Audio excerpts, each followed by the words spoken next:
Mahmoud Abbas doesn't like the spotlight. He's a somewhat prosaic figure, one of the least charismatic speakers within a movement known for its fiery orators. Yet he's the leading candidate to become the president of the Palestinian Authority. The clear message that he's not replacing Yasser Arafat. He's not a legend, he's not a hero, he's not a warrior, and he is not a replacement for the symbolic leader of the Palestinian people for the last 40 years. Abu Mazen شخصية من هذا النوع. Abu Mazen is an honest, straightforward man. He says what he believes and does what he says.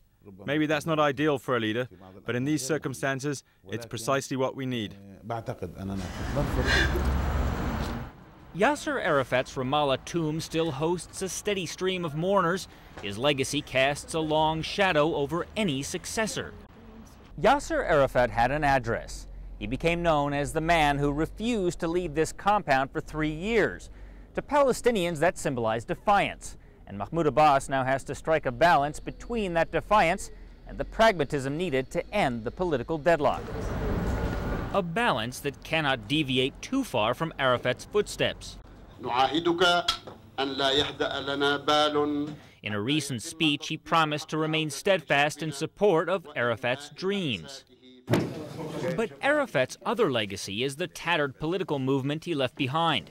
Fatah, as the movement is known, is now divided into several factions. Its armed wing had a patron in Arafat. They don't want to be left behind by Abbas. Everyone is trying to squeeze him. There are political parties who want more power. There are politicians who want a piece of the pie. And then there are those who don't want to lose what they used to have. A message Abbas got loud and clear during a recent visit to Gaza when armed factions unleashed a volley of gunfire above him. Abbas told CNN his first priority is to get his house in order. In other words, restore law to the streets and ease the daily life of Palestinians. The Americans are already calling Abbas's emerging leadership a moment of opportunity. So are the Israelis. But to gain legitimacy in the eyes of Palestinians, Mahmoud Abbas must prove he can deliver. As Palestinians register to vote, Mahmoud Abbas calls this period a test to prove to the world that Palestinians can build a state.